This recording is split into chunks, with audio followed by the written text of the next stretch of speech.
number 1. Well, it could be a long journey here, but ultimately at the end of the journey, it's a spot in that $100,000 main event for the Summit 7. Going to be happening in mid-June, as you saw right there.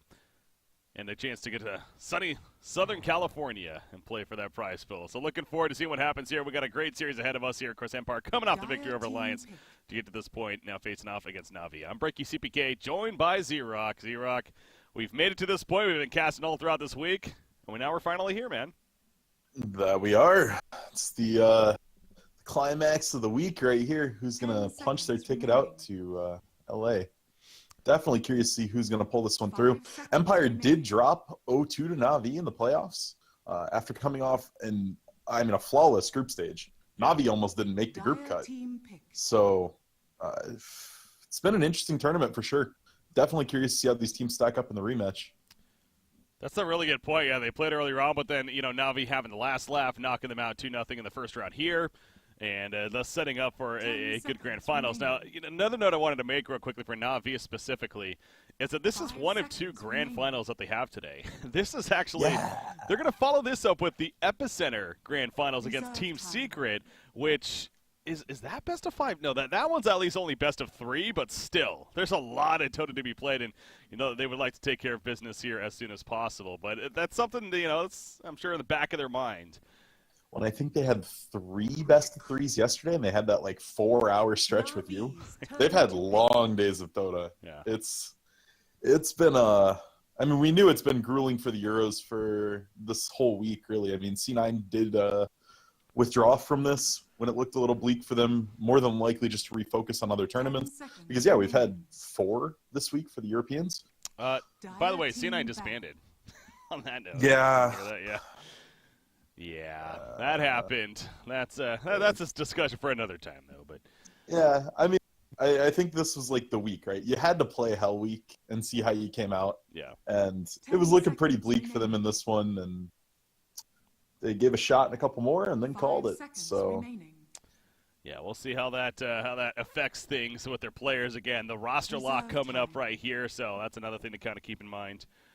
Moving forward, but you're right. There's just so much going on, and this is that grind week. The Hell Week is even labeled it as, and you're just having to deal with it basically. So no whiners here when it comes to these teams. I'm sure they're ready and looking focused here. So we got Magnus Juggernaut for Navi, Clockwork Rubik for Empire. Okay, so obviously Clockwork has been super premium. It's either been first ban, early pick. We've seen it flex to a 4-roll with some pretty decent success, as in the last game we just had.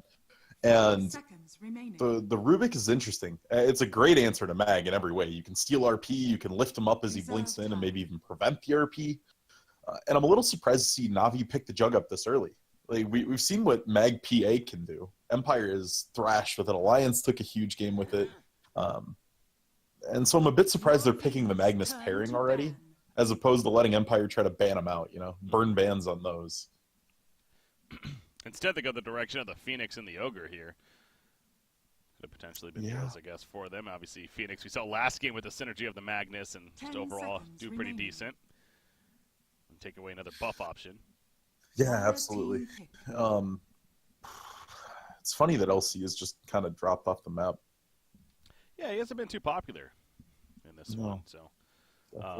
in fact, what I think I was talking with you about that, how, according to the Dota buff, actually, in this event specifically, LCO actually had a pretty low, he was something like 23% winning percentage. So, I don't know if that has anything to do with it, but it's pretty low. Yeah, no, we definitely talked about it, because I was talking about how Nahaz said offlaners to get ahead lose their game. That's right, yeah. It was in that whole little conversation there. And I think that's really a big part of it. Maybe... I'm trying to think of what offlane Navi's going to look for here. That's going to be the real question. Are they going to end up with the LC? Darkseer's still in the pool, but I'm becoming less and less of a fan of this. If it's not way ahead, it just doesn't feel that impactful. He gets his mech, and we saw it made a huge save in the last game right when the mech got picked up. But then he goes blink, and then from there on out, every item feels less and less impactful. But if he doesn't have items, then he doesn't feel like he does much. Okay, so it's going to be a 4-roll Clockwork, more than likely, with that off-lane Faceless Void. This is going to be LC 2.0, man. I think this will be first pick, first ban soon. The Faceless? Uh-huh. He's We've seen him a couple of times here. We saw him earlier today. We saw him yesterday, I want to say. One of the matches, or maybe it was the day before. But yeah, he's starting to be seen a little bit is the point. Games are just going too long. And when games are going this long, any offlane that scales does really well. And talk about a scaling offlaner, Void is that in spades. But yeah, we'll have to see. The Disruptor pickup from Navi, I like this, but it means they need another low cooldown initiation. You can't only have RP on that. You just need some other stun. So whether that comes in the form of, I mean, Crystal Maiden still in the pool could be okay. Maybe Earthshaker, support Sand King, offlane Sand King. Like, I'd like to see something like that so they don't need the RP to fight. We get OD here for Empire. A little bit of a defensive with the imprisonment, but at the same time, a solid middle option. See, and this is where I'm a little upset about Navi grabbing the jug this early. If they'd seen the OD, PA looks so good here. Like, Void already has trouble killing a PA. OD has a ton of trouble killing a PA unless he's able to hit other stuff and then just slam a Sanity's Eclipse on PA's face. Yeah. But they have what they've got. As I said, I think Sand King's the best pick here still. It's really solid into this whole lineup and giving him a quick initiation, something that's very hard for OD to astral himself out of or Void to get out of. That would be the thing screaming at me most. I gotta really bring up this about stats, by the way. So LC, yeah, LC alone is 3-11 so far this event. But out of the top 6 heroes, 5 of those top 6 heroes that have been played overall, 5 of them have a 40% win percentage or lower. Like, is one of them Warlock? One of them, Warlock is, yeah, he's down there. He's actually 2-9. It looks like. So he's down there. Darkseer is down there. 10 seconds Crystal Maiden actually hasn't been the most successful. Only 4-8, I want to say. So interesting. Yup. It's just, I mean, part of it comes in the fact that when a pick becomes meta, if you weren't the ones that brought it into the meta or it doesn't fit your style, if you try to jam it in, it can have some pretty awkward moments. I think that's where one of the reasons why Warlock's faltered so much. Yeah. Everyone heard he was strong, everyone picked him, but they don't really know how to play with him. And that learning curve can be really hard on some heroes and really easy on some. So we'll have to see. I'm curious to see how these Void stats look coming out the other end. And looks like Navi is convinced this is going to be a carry or an offlane Void when they ban out the troll here. We have seen carry Void before, most notably Wings. Shadow ran that. And it was just, I mean, it was a monster. But that has fallen away. Rip Wings. Yeah. So Navi has a choice. They can flex the mag to mid, or they can put it off lane, depending on what matchup they want to have here. Reserve time. And I think Sand King rounds their lineup out really nicely. But if they want to run mag off, Lina mid's still an option that looks pretty good. It's not the worst matchup into OD. You outrange the hell out of him. I feel like Sniper's always, you got to bring him up whenever you have an OD, especially. Yeah. You do. There's a lot of ways to get to Sniper, though. There's Void Chrono, there's Clockwork Hook, Rubik with eventual Blink Lift. Like, there's so many ways to get to it. Okay, going with a staple. And with Empire needing a carry here, Slark would be the most obvious one that would shred the TA Refraction. The risk of picking Slark, though, is if you get RP'd, even if you get the ult off, if he gets 2 or 3 people in the RP and an Empowered Jug Omni slashes, you can just die in your Shadow Dance. Oh, yeah. All that cleave damage coming into your face. You obviously have TA on top of that, definitely going to benefit from the Empower as well. So, Reserve time. This is a pretty well put together team overall, it seems like, for Navi. They got some solid team fight. They got their carries taken care of. And just go with Warden, of course, for Empire. Coming out with some new stuff in Game 5. Now, we've seen it played with a little bit. 2 relatively disappointing results. So, Chappie here going to try to change the pace of the Arc Warden perception. Arc Warden has not been played yet in these qualifiers specifically. Mm-hmm. I think I saw NA Epicenter had it, I think. Yeah. I saw one game with one. It went really badly. Well, I mean, you look at now Kiev. the one, obviously, Kiev ran it. OG ran it and went 0-4 with him. I got the chance to ask Fly about that. And he was mentioning on paper, it's like it actually has potential to be so good with the whole Tempest double and everything, but maybe it just takes a little bit too long to come online, and teams are, 10 seconds despite not remaining. playing against it a lot, they still seem like they're decent playing against it. You know, 5 they're comfortable with the seconds idea Yeah. of dealing with it. Well, I was talking with a few people, Brax specifically, and I think there may just be a chance that people are just playing it wrong. And that everyone's going this right-click, split push with the ult kind of style where they're going a Maelstrom and a Shadow Blade. And we were talking about what if someone specialized in it, almost like a Meepo player, and then went Midas into just a ton of utility. You're going Blink and Sheep and a bunch of these items, and then you're getting two of them, basically. So if you could really get a player that can micro both of these as independent heroes and have them both doing something, it could be insanely good. Yeah. But Happy gonna play here. yeah, we'll see. I'm sure it's going to be the DPS style build. Maelstrom, Shadow Blade, Midas, the usual. The one risk I will say for Navi, if Seneko doesn't go off on this Earth Spirit, they're in a little bit of trouble. Then they're very, very reliant on RP to take team fights, set them up. The whole game plan just kind of looks risky if these Earth Spirit boulders especially can't connect. Prepare for battle. Speaking of a specialty hero, I was double checking to a Chappie specifically. He's 2-1 with this hero all time in competitive matches that are on record. So, you know, it is very niche. Only played it 3 times. Gonna change that or advance that even further here, even. But I love these. They're going to be fun for about a week. Yeah, and then it's like, all right, guys, come on. It's a disaster. Here? Okay. Arc Warden. All right. I was wondering if they could force him to take Skewer, but not going to be enough damage. So the safe lane Arc Warden. Yeah, that's the other thing too. The fact that it's a safe lane Arc Warden. You know, again with OG specifically, we saw it in mid a lot. 30 seconds. Mana coming I like it better as a safe laner. I just think you have to get to the Midas so cleanly. And mid lane gets roamed on so many times nowadays. There's always a 4-roll just in your face. And I think running it as a 1's better. And an OD is a perfect pairing. Like an OD or a TA. Something that can carry from the mid lane.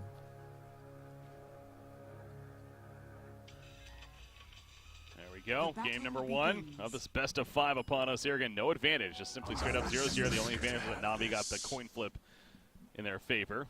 I haven't actually flipped said coin. And the creep block in here. Which actually, I mean, it can be a pretty big advantage. Navi opting for Radiant, so... Yeah, we'll have to see. These lanes are going to be a little interesting. Mag believed he can get some levels here, so he went a full Poor Man's instead of an Iron Talon, and looking to just pull the entire first wave, but he took Shockwave. Uh-oh. So he's in trouble. Flux. Blind. Rubik has a lift. Is that even necessary, though? The battery assault doing so much. And that is a first blood. As you pointed out, not getting the skewer really costing him in the end there. And if this didn't go to Chappie, I actually wouldn't hate it.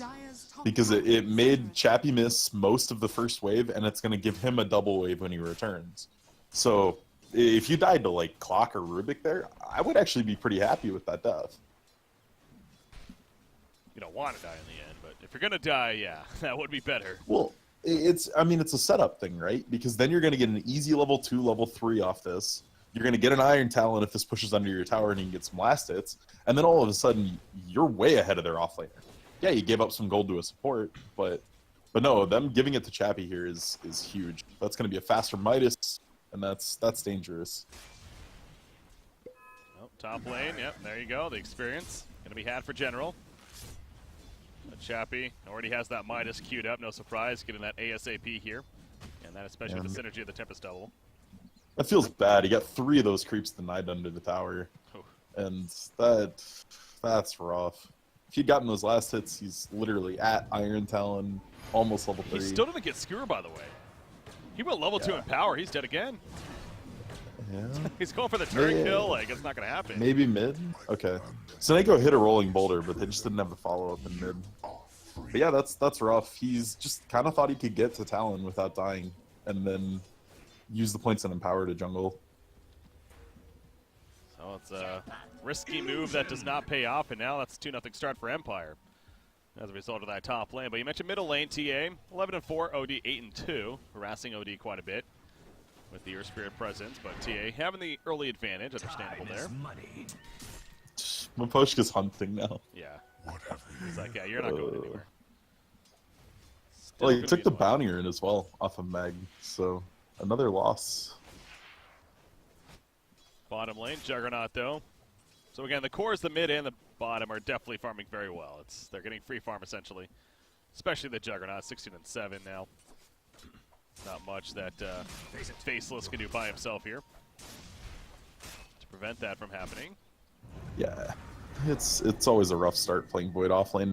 If the supports both leave, you can start really messing with them, but until that point, you're just trying to get levels.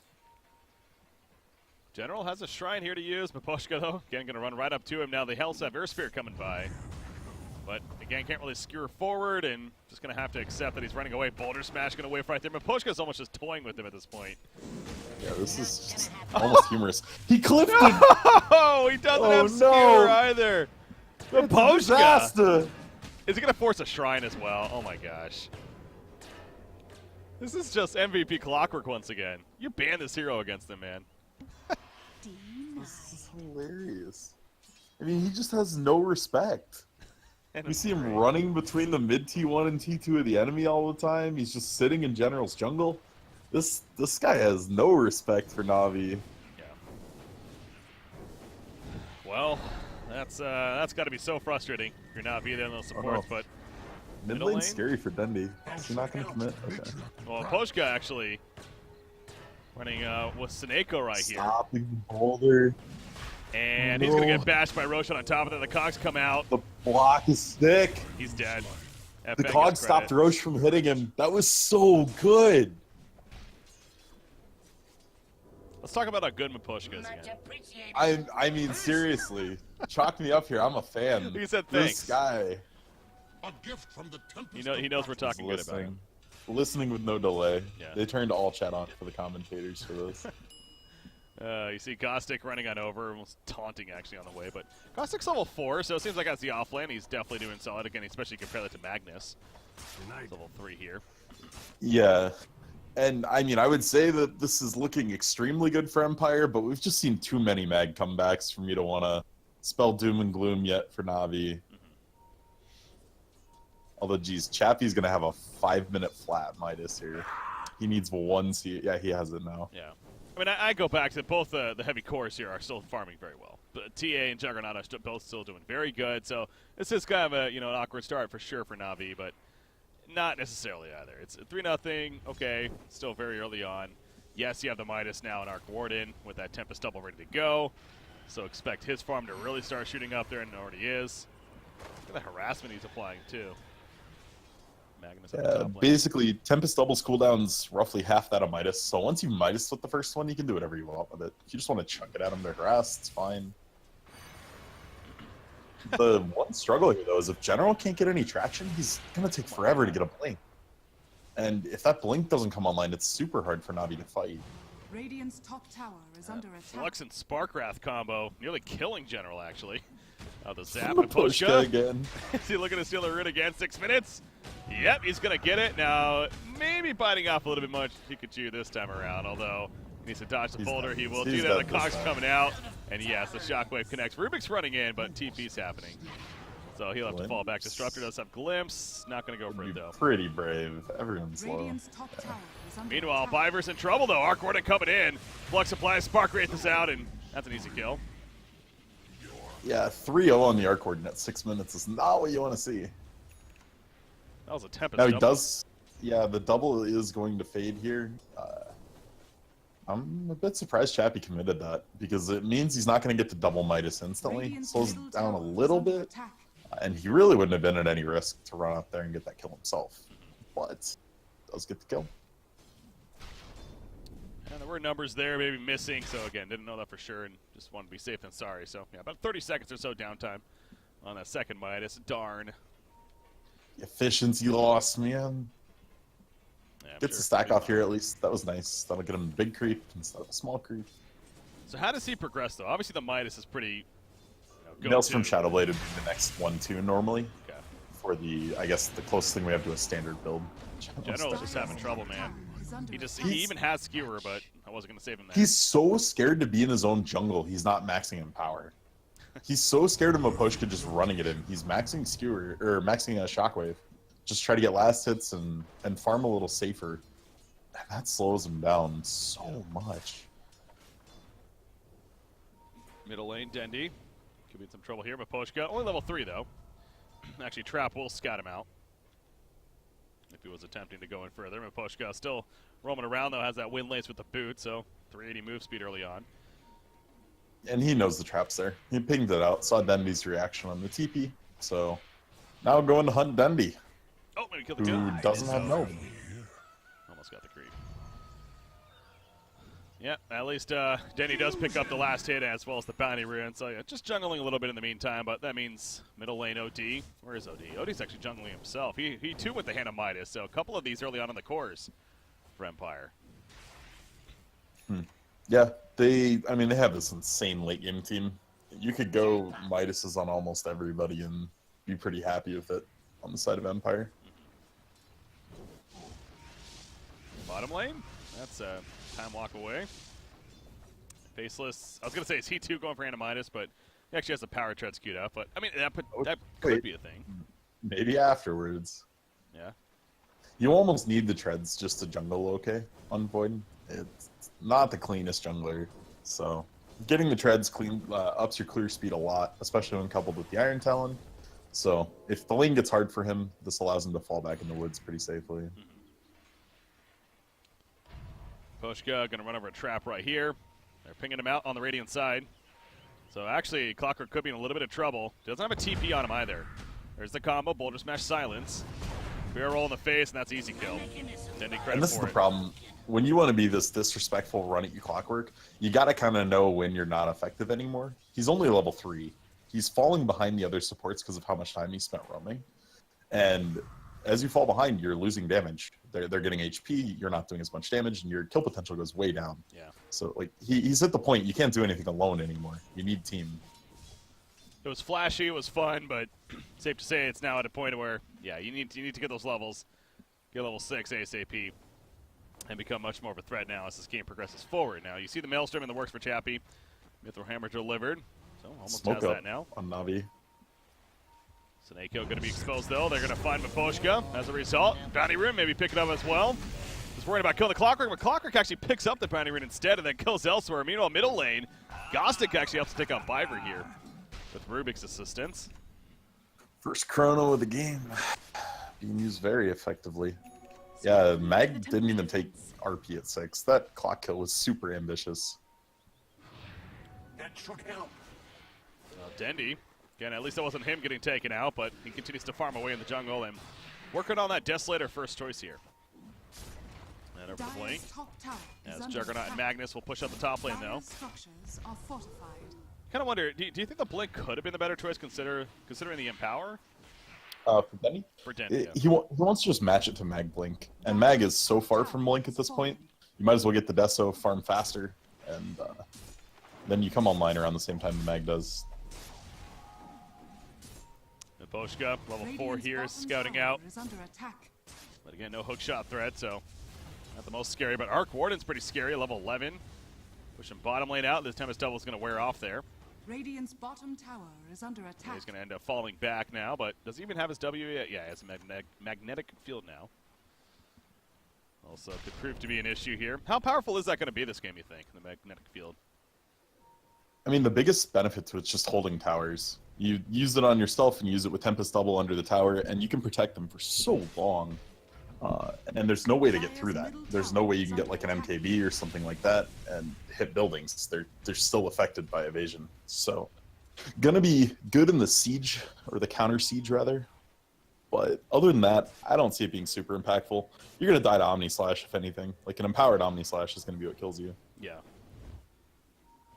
Ooh, smoke up. Seneko and Biver looking for a chance. There's a lot of vision They in that smoked on top of the jungle. board. I think they did, yeah. A bounty which my So, matriarch would prize. Faceless is like, yep, something's coming. I'm just going to fall back here. And he'd be That'd right. be baiting her with the Arc Warden illusion. Going to put that bubble down. And yeah, even if it dies, not really too worried. And there you go, in fact. It's going to end up falling, actually. So, And a Midas coming back up, but Arc Warden 7,000 net worth. But you look at TA, 6,300. He's actually keeping up pretty well considering that early hand of Midas. Yeah, Dundee's grinding here. But eventually the Midases will overtake you. The Void's getting one himself, about halfway there. So that'll be coming online shortly. Bottom lane. Want to make a play here on OT. Static Storm, Kinetic Field combo. That should be an easy kill onto him. Omni Slash even committed. Dire's bottom tower is under So attack. great find there. Pycat's gonna... Not Pycat, what am I saying? Pycat and Juggernaut, but got the kill on OD, who is played by... Who the hell is playing OD? FN, that's right. Yeah, those are huge kills. Like, this Navi lineup isn't very good at punishing you going a bunch of Midases until the Mag blinks up. Because they can't take great team fights. There's no way for them to get multiple heroes in a Static Storm unless you either severely misplay or... not pretty much just that.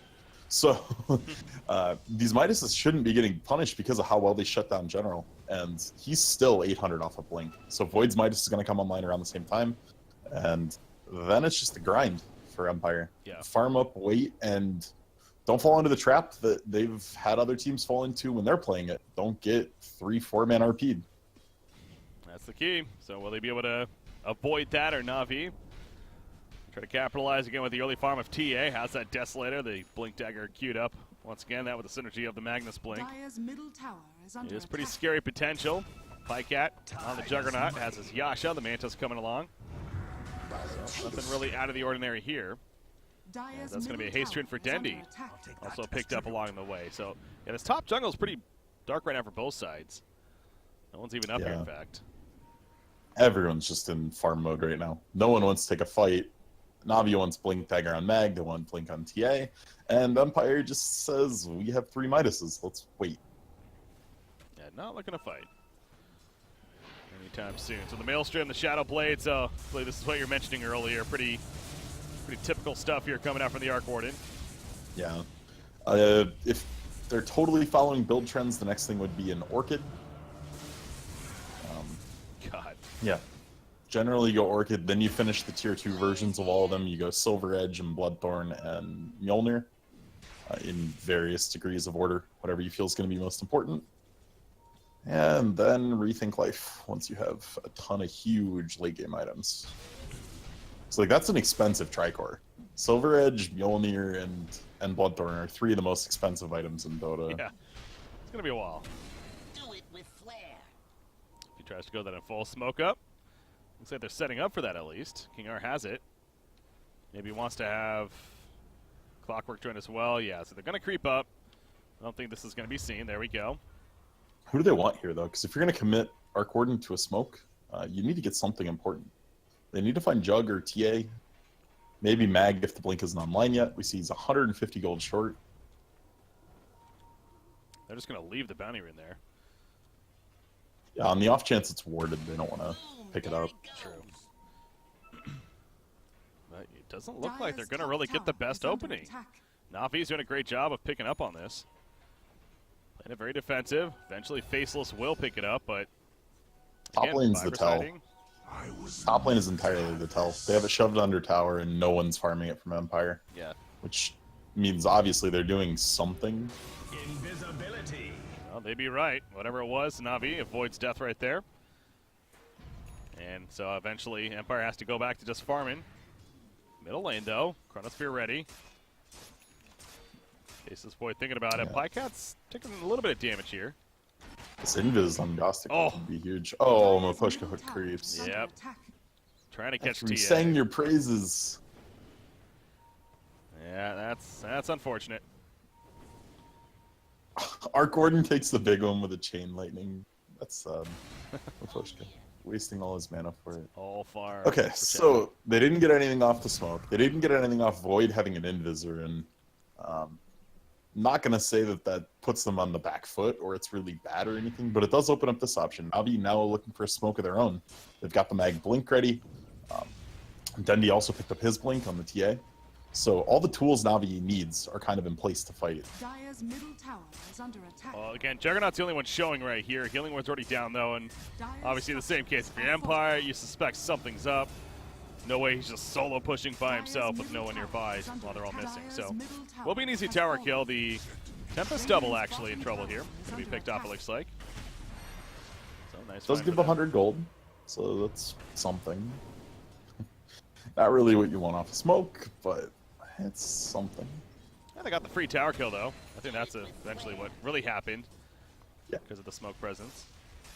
And that has ripple through effects. They have a very, very good Roche team. So with that mid T1 gone, it makes Roche rotations a little harder, a little more awkward.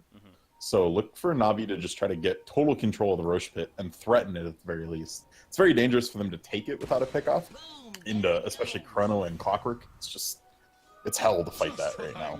But if they get a pick or two, opens Roche wide open. 6-3 hero kill lead for Empire. 18 minutes into this game. It's obviously a very passive game, but you have 3-handed Midas on one side. It's understandable, I guess.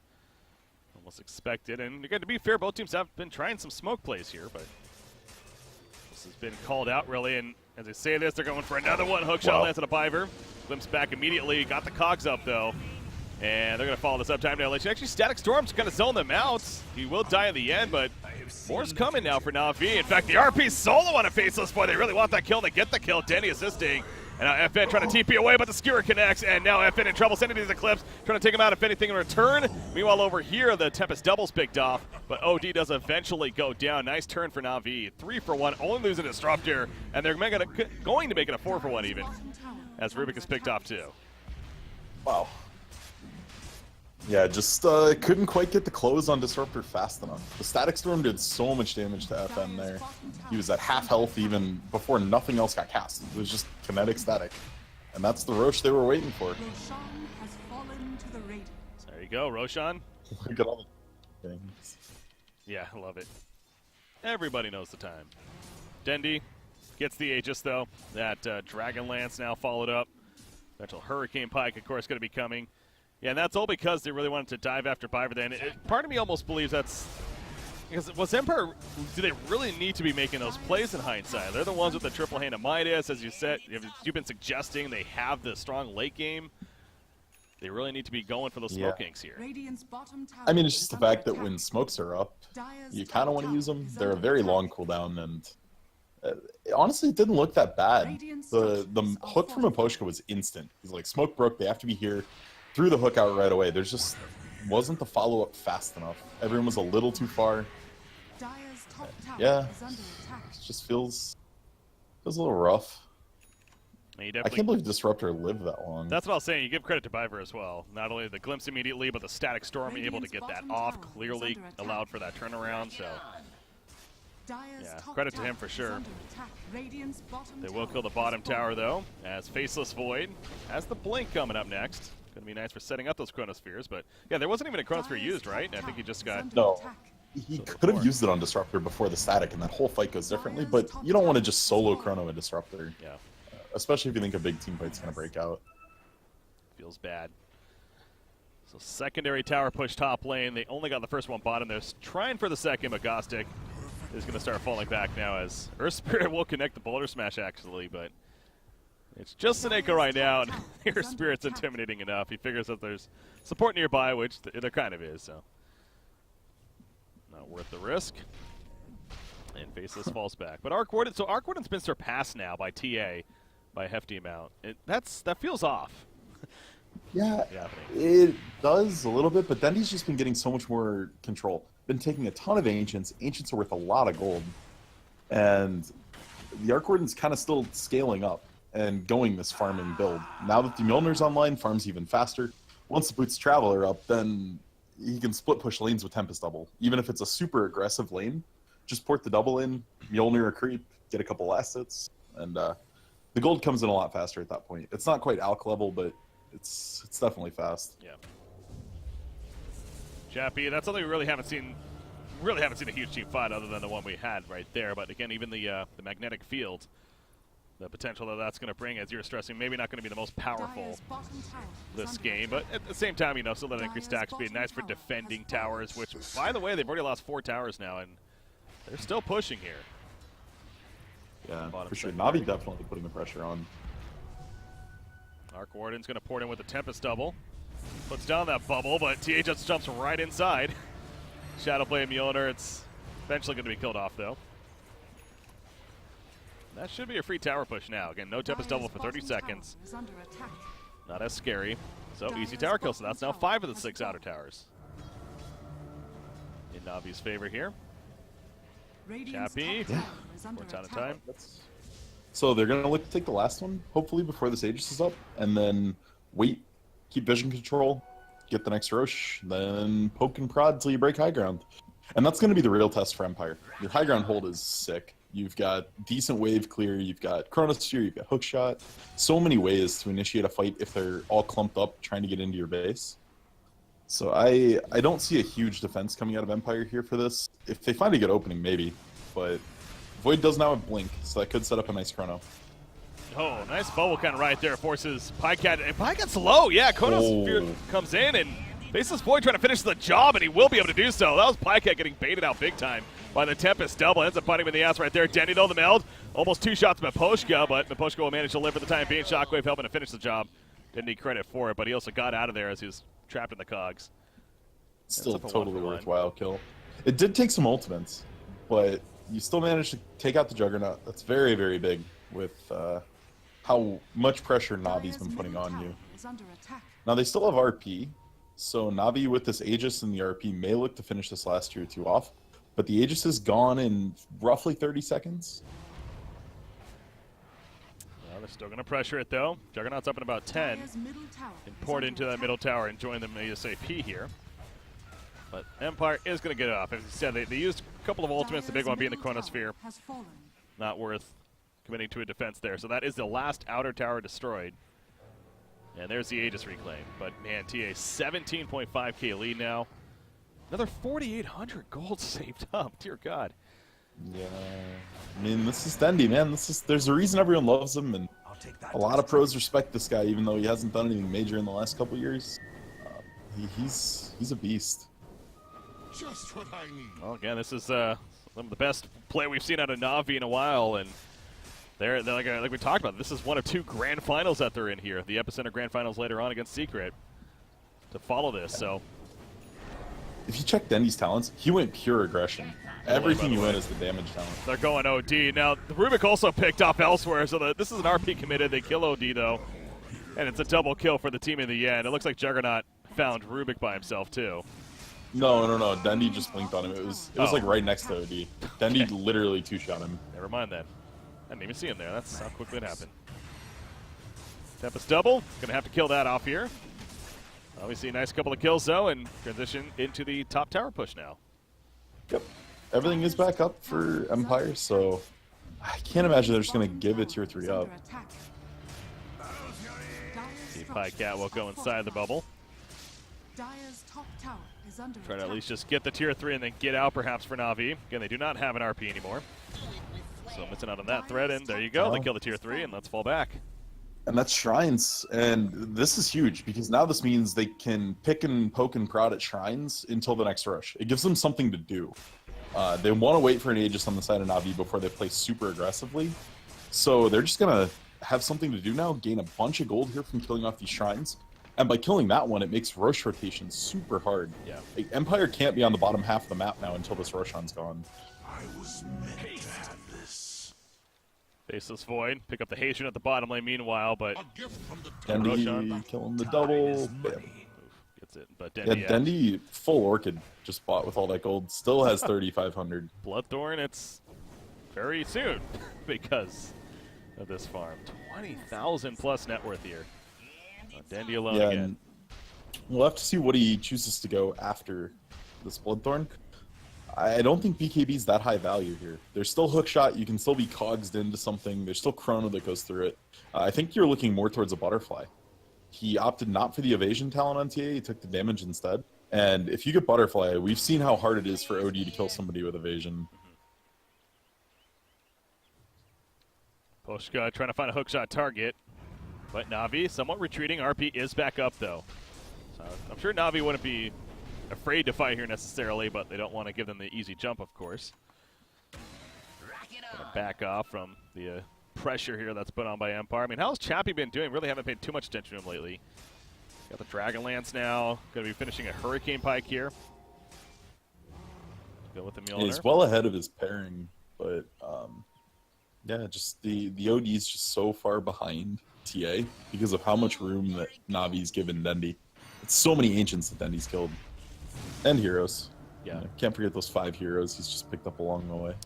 5-0-2 here. Again, a very passive game for the most part. Only 10 to 8 hero kills.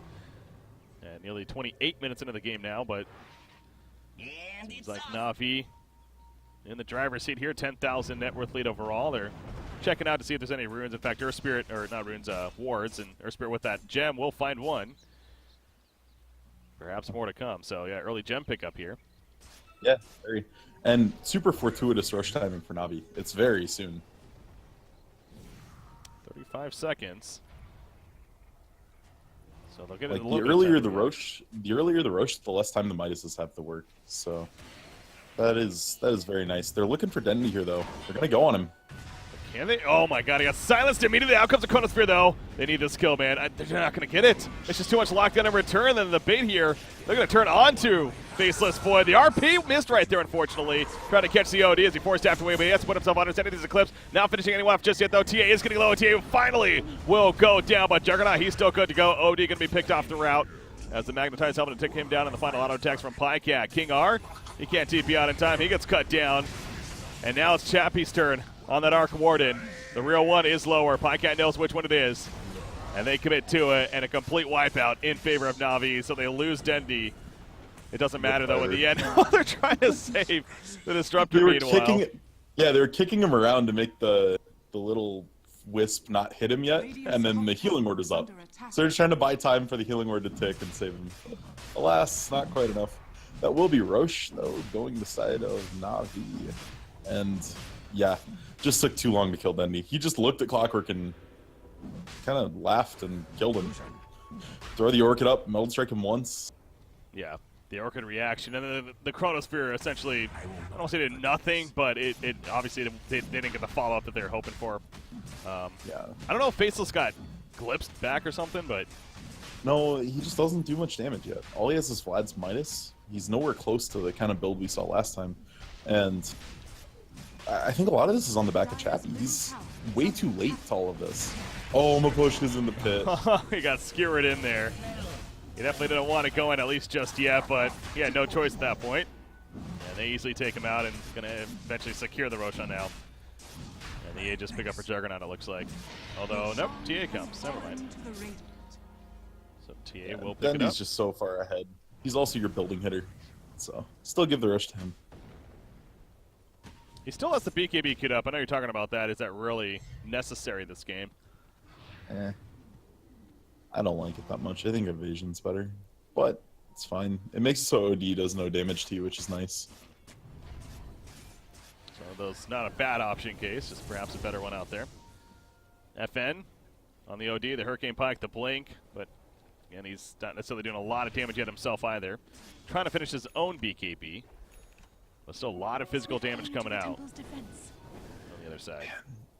The problem with this item build from Chappie, it puts him in such a weird spot. Like, he needs Blink right now. He's doing a ton of right-click damage, but he can't get in to actually get it off. And he's just slightly out of position, and a Blink would reposition him so well. But when you're playing Arc Warden and you win a Midas this early, you don't have the room to put a Blink in. You just don't have the item slot. Yeah. So, feels a little hard for him to get anything productive done in these team fights. So still looking at that talent tree. You did go that 100 attack range, of course, and now with the Dragon Lancer, now the Hurricane Pike, his attack range is pretty damn good. And then there's level 25 here. That's, what is it, 30% life steal or 250 spark rate damage. Yeah, it'll be lifesteal. Perhaps. But Absolutely. it's a lot of assisted damage on the spark rates, though. Nearly doubling it, but it is magic and tends not to be as impactful, of course, as the game picks up here. And he's definitely built more to be that right-click turret here. So life still beneficial. Top lane TA is kind of just pushing out the creep wave up here and farming the jungle. What's having delivered here? The PKP, which is currently in his backpack with the Desolator. Because he has an Aegis. It's a very, very large TA. So Jug actually opting not for a defusal or a BKB or a basher or anything like that, goes straight butterfly. Like he acknowledged what I was saying, that evasion's just super good against this Empire lineup, and it works so well with Empower. It makes you do so much damage. Yeah. This DD doesn't hurt either. General, he's got the RP ready to go. Looking for the opening. TA leading the way, going top lane instead. Now we see the tower's already dead. Oof, General's hoping to hit a skewer. Not going to connect though. They do get some vision down though. They want to do something while Pycat slows this DD. It's just so insane, the amount of damage he's going to do, that General wanted to fish for something while that DD's still up. And he will fish for a ranged Rax and get it. And another retreat here. Not going to commit too much. Still has the Aegis. So I guess just kind of a reset, really. They're just playing this dance. They're waiting until they see people pushing out mid lane on Empire side, and then they're going to push buildings. Gets away before. Also love seeing the bubble placements of Chappie is pretty nice. He's going like just on the tail end of the bubble for whatever target's intended, whether it's himself or the Rax in that case. It makes it a lot harder for Navi to get in the bubble and actually do the damage. I guess just part of it needs to be in it, not the whole thing by any means. So Dendy again still hunting with that Aegis, the Bloodthorn. So the BKB's actually still in his backpack, but to swap in after the Aegis is used, I'm sure. If it's even used. There's a Orchid picked up. Skewer's going to miss because of the Hurricane Pike. Awkward timing right there. And that's actually pretty big. OD has 20 int now, so you have to be a little scared that the Sanity is just going to explode you. One more Hurricane Pike, a little more int farmed, and that can hurt. Wow, really deep there. The Tempest double getting a kill. Chronosphere actually catches Earth Spear, not the greatest target. Here's that damage though of FN. Possibly B, they are committed now. Stun on the backlands on a TA from the Clockwork. He's making him deal with himself actually, but now he finds Gostic. And Gostic on that Faceless cannot time walk in time. Dendy's getting low. The Spark Wraith connects, and Chappie's going back in. Auto attack on the uphill, it will connect, and now the Aegis is popped here. And there's like a 3-second window where he's not BKB'd yet. The refraction is up. In comes Pycat though in the back lens. Omni-Slash already been used. Just putting in the auto attacks himself. Takes out Faceless. Going for the kill on a Chappie. Dandy does plenty though. No, D gets picked off. And now Chappie himself, he's realizing he has to run. TA trap though. Keeps him slowing up. And a double tap coming out for Pycat. They want to finish the job. The Ghost Scepter though will keep Kingar alive. It looks so good for Empire there initially, but the Aegis Resurrection and the core staying alive. They have to buy back now. Oh, Rip Courier. It was going for the gem. Gotta get that tier 3 middle meanwhile. Again, the melee Rax is still up at the top lane. Take that tier 3 tower kill though. Ugh, you forced 2 huge buybacks out of Empire. If you just back up, this is a huge loss for them. Yeah, it looks like that they are going to do that. Just retreat, get the buyback satisfied. OD being the big one, Clockwork also using it. But OD has already just had kind of struggle getting some good farm, and that'll set him back that much further. So even with those charges. I feel like it could have gone a little differently on the Aegis Resurrection if Pycat wasn't so good about sticking to Clockwork there. If Clock had been there just 2 cogs awkwardly so that Dendy couldn't have gotten that blink off, totally different start. But Dendy and Pycat just clean up on the back end and taking some free racks. Yeah, with Arcwarden being dead, 10 seconds. Again, we didn't necessarily see it, but you can imagine how fast he dropped Byver in the back lines while they were pushing in. So it's a Tempest double alone. And he is a threat, but with him dead, no buyback. Can't do anything about it. So that's 2 sets of racks now, just like that, destroyed for Na'Vi. And 24,000 net worth lead to go along with it. So Chappie is back up, but now he's trying to farm out that Bloodthorn. Meanwhile, you have Pycat getting bigger and better. An Abyssal Blade, I'm guessing. Time is money. Yeah. No basher to He's full not Abyssal even Blade. he's not even saving buyback. They're so confident right now on Navi's side. Homing in. Yeah, that's I gotta point out they've only lost 1 T1 tower this entire game. yeah, that's not good for Empire. And to be honest, it's kind of what you'd expect with this lineup. I'm just a little disappointed that like Gostic is going this full almost support void build. You go Blink, you go Vlad's, and now he's going to Nags. He just doesn't do any damage. So if his Chrono is like something where his team isn't in position to come off of it and kill whoever he Chronos, they're not going to die. And that just gets to be this awkward spot because Chappie without a Blink is not able to get himself in position very well. Yeah, we saw, what was it, Jonas fan earlier for Alliance. That was the game 2 there, the one that Alliance had won against Empire, that he built that right clicker, you know, the Manta style, the eventual Bloodthorn he even got. It was huge. The Fusel I think he might have had in there too, yeah. He was hitting very hard and solo killing heroes by himself. He became that true carry he can be. So, yeah, instead this time as you're getting at more of that Initiator really just serving that purpose, that they're relying that much more on Arc Ward and OD even to be their big-time damage dealers. But it can be a little awkward sometimes, not only with the spread fight and all the chaos, but, you know, if they're not happening to be close enough to that Chronosphere as you leap in, then not going to get the best damage assistance there. So having that on Faceless Void himself to guarantee that is nice, but yeah, not going to be happening. Even if he wanted to transition now, he's just so far behind. So I like this call out of Chappie. 2 of his teammates are on buyback. He still has his cooldown available, but instead says we need the Bloodthorn more, especially with the Juggernaut's evasion. They need a way to hit him. The problem's going to be they have to force Manta out before he Bloodthorns. If that doesn't happen, then Jug's just going to purge it and go on with his day. Well, you also got TA picking up her own butterfly now too. Just something else that they're having to deal with here. And doesn't have an Aegis though. Might wait around for another one here. Another minute 45 before that's going to respawn. As we see, so almost 40 minutes into this game number 1 here of this best of 5, remember, of our grand finals. Yeah, we got a lot of Dota still. Yeah, we do. Looking forward to every bit of it. Earth Spirit, Axe is queued up, but that's going to be a while. He has a Solar Crest, though, Force Staff. He's got plenty this game. Even the Blink Dagger. Love the mobility. Chappie. Oh, he's looking. They're going to find maybe Earth Spirit. Nope, barrel rolls over. Yeah, that'd be a deep dive there if they really went for that. This Earth Spirit is actually huge. He has so much gold. Yeah. Didn't go on Midas. Is actually almost as farmed as the Faceless Void. And all these items are utility. He's got a Solar Crest, a Force Staff, a Blink Dagger, and there are no MKBs coming out anytime soon on the side of Empire. Magnus. Ooh, he's just charging on in as if you want to find somebody, but even the Solar Crest applied to him, but yeah, he doesn't catch anyone. Almost feel like Navi's tired of waiting around. We'd love to get a pick here. But again, Roshan's up in just about 30 seconds now, so probably going to at least wait for that. Get that cheese if anything, too. Oh, maybe not, though. Gostic catches a couple. Magnus included. He goes down. Sanity's Eclipse committed. Earth Spirit 2 is going to fall. And that's a double kill for Empire. So good timing, too, because Roshan's up in 20. That's huge. What a catch from Gostic there. And it's all on the back of this ward. Yeah. Right here on the ledge. Wow. That was huge. And now, yeah, they have some breathing room. They can fix their lanes. They can take a T1. Maybe a Roshan. It's bad that those are very iconic things in this game for them right now, but it's what they need. They need some space. They need to get something out of this, more so than just the hero kills, and they're going to go for Roshan.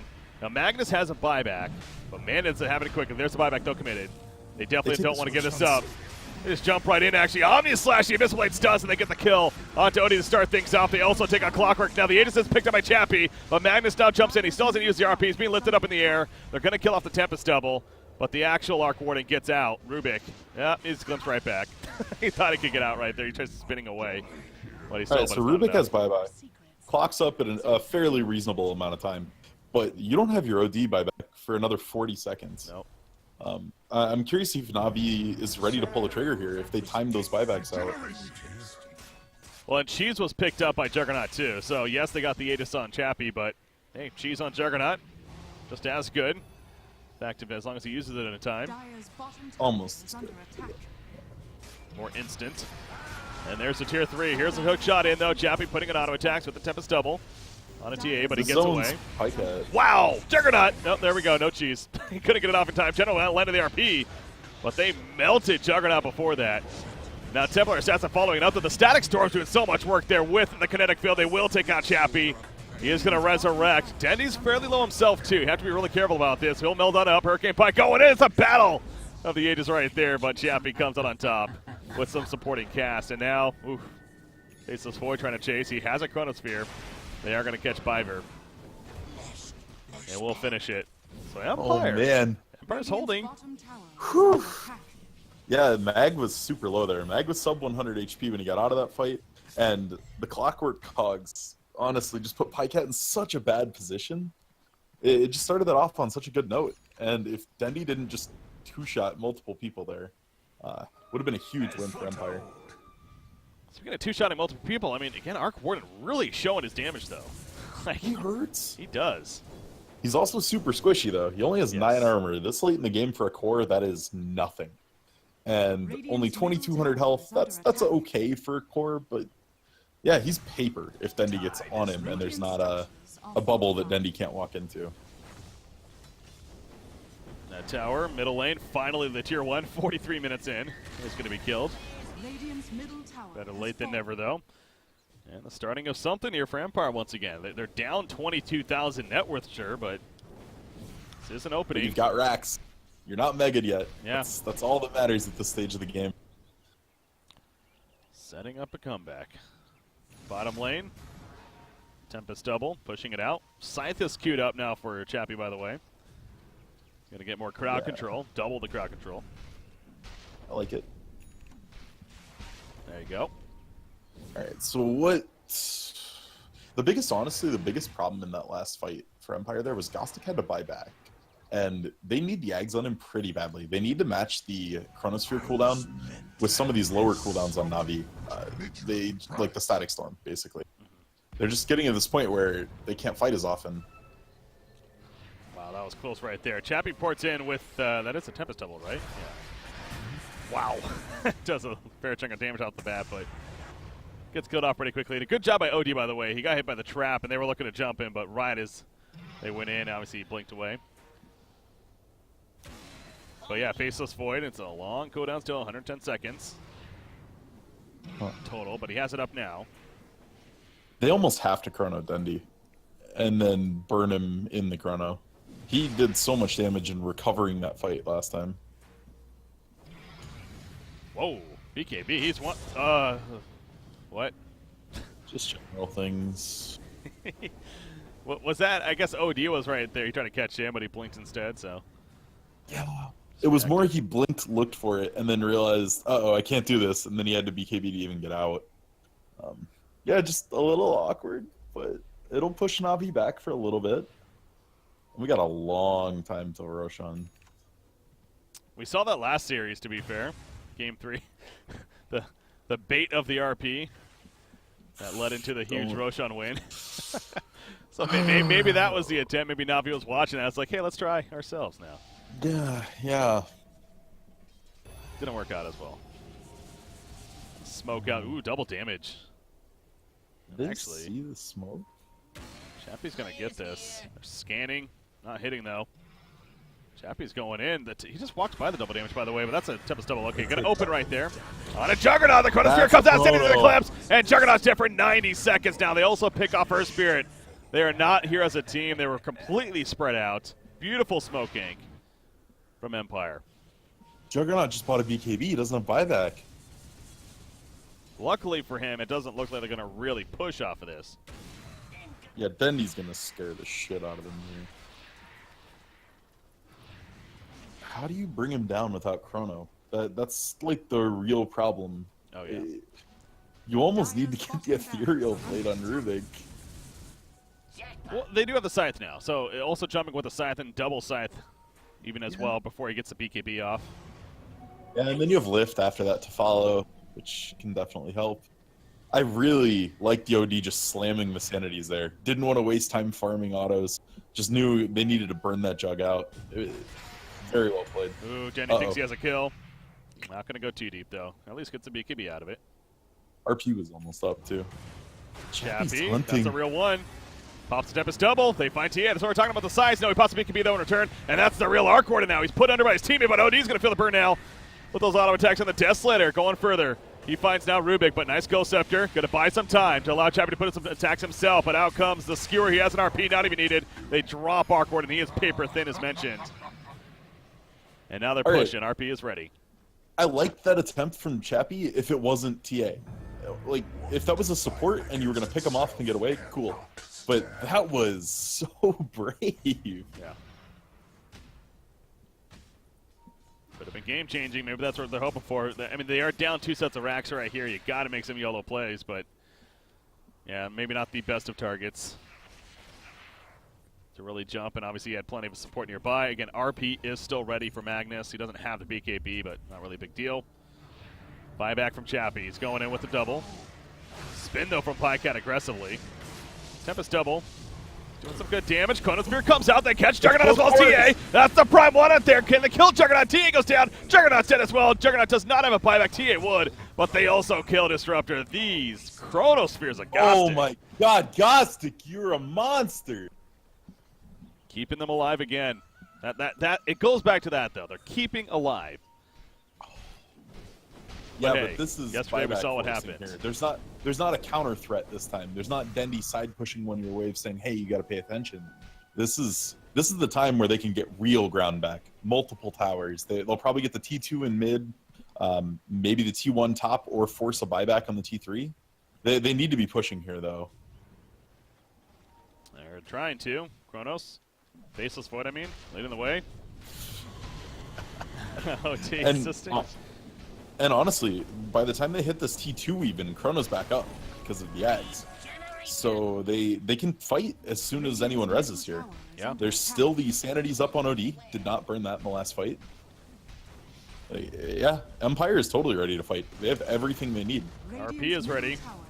That's a chance for Na'Vi to maybe get a good catch here. There we go. They landed RP. Static Storm on top, but the damage is so lacking It's an ag overall. static. Magnus is dead. Oh, you're right. The axe effect kicking in. The Gostic will melt, actually. OD does stay alive. Seneko, he is going to get caught. He will fall. Sanity's Eclipse. They also catch Disruptor.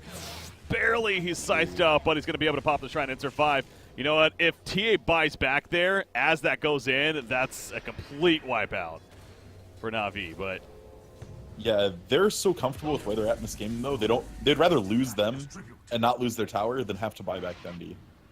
If you buy back and the disastrous thing happens, you get double hexed by Arc Warden or something, and Dendy dies there, you could lose the game. true. So instead, just taking the safer play, and okay, we lost everyone else, but they're not real cores. So I'm content with that decision from Na'Vi. And the Ag Static Storm does do a lot of damage. It's insane. And again, another super early Roshan. These Roshan timers have been massive in this game. And a double damage rune, just to throw it in there. Ooh, is that rocket going to hold long enough to scout it? Yes. Yeah, just barely. Okay, so they will know it's up, so they could buy back Gusek if they really want to take the fight on the side of Empire here. Boom, there it goes. Well, Na'Vi gonna go in. The double damage on Juggernaut. Again, This is going to fall fast. And You got to make the call. They don't have a shrine at TB2, obviously, so yeah, it's Gostic, or a Postcard, excuse me. He's going going for the in, hero but play. too early. We saw him last series that worked, but this time it's too early. And that's the pickup there. Cheese. They got the Aegis on Juggernaut, Cheese on somebody else. It's like Magnus. Yeah. Oh, Pycat actually still has his Cheese from earlier, too. He hasn't gotten a chance to use it. Every death's been so fast. Yeah. So they have buyback on clock if they want it, but the hookshot lines up almost perfectly with the res cooldown. So I wouldn't expect that we're going to see it come out. Well, just to prove me wrong, press the button. So he is ready. Well, you see the spark race in the base here of Empire, in case they try to commit too far. Do it with flair. Kind of catch them. What's down here? That's Arc Ward and Tempest double. Getting some information. Oh, is it going to get him? If he kills This would be a Disruptor, massive pickup. No. Not enough. Oof, he even got another auto attack off, but The Lotus Orb saved him there, I think. Well, otherwise he would have died from the Orchid burnout. It would have been very close. yeah. Tempest double is up in 8 more seconds here, so he'll have it again. All right. Build up on him, push. Can Gostic find both of them again? Like, Dendi and Pycat need to be careful. They should never be in chrono range together. Pycat's going in aggressively, so going to force a early response here. Again, Mega Creeps would spawn. Go both that bubble, man. It's causing issue.